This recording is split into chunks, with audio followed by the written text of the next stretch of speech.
2018 সনে যখন মেয়ে বিয়ে দিই তখন কিন্তু রুলি মেয়েকে দিয়ে দিয়েছিলাম। রুলির শূন্যতা রয়ে গেল, আমার শখ হলো রুলি বানাবো।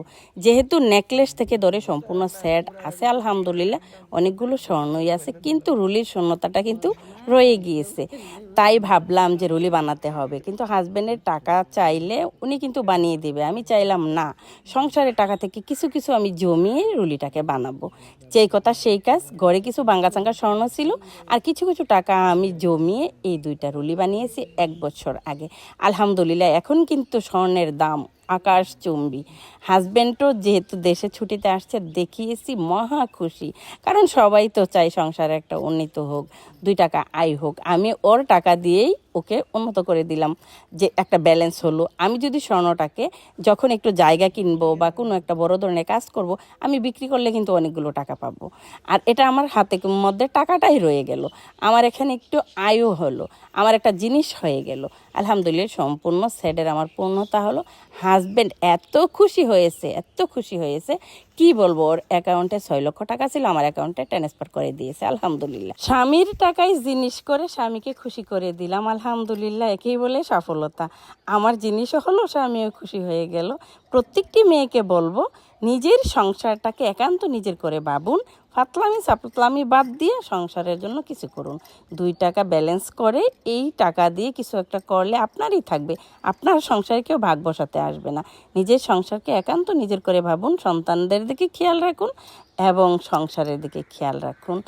আমি এই জিনিসটাকে করে আমি অনেক খুশি হয়ে গিয়েছি। আর এখন যেহেতু স্বর্ণের অনেক দাম, পড়তেও ভয় লাগে। অনেকেই ভাববে স্বর্ণ দেখাচ্ছে, জিনিস যদি দেখাতাম তাহলে আমার সম্পূর্ণ জিনিসগুলোই দেখাতাম। এই ভিডিও থেকে কি বুঝলেন? একটু সঞ্চয় করতে শিখুন। নারী পুরুষ উভয়েরই সঞ্চয় করা একান্ত দায়িত্ব, কর্তব্য। সংসারের জন্য কিছু করা, একটু একটু করে সঞ্চয় করা প্রত্যেকটি সংসারের দরকার, দায়িত্ব সংসারে। আর হাজবেন্ড যদি টাকা পয়সা না দেয় তাহলে কি করে সঞ্চয় করবে?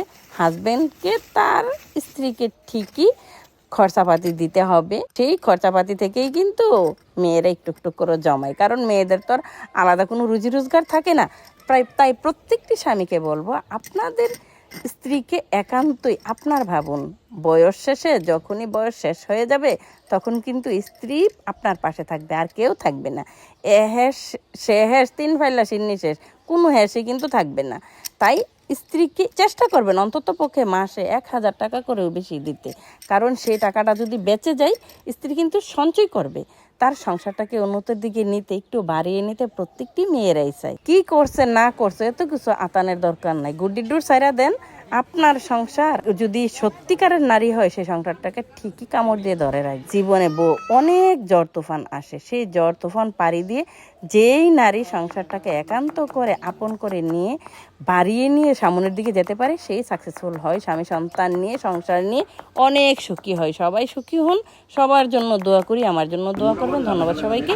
ভিডিওটি ভালো লাগলে লাইক কমেন্ট করে এবং শেয়ার করে পাশেই থাকুন। অনেক অনেক ধন্যবাদ সবাইকে।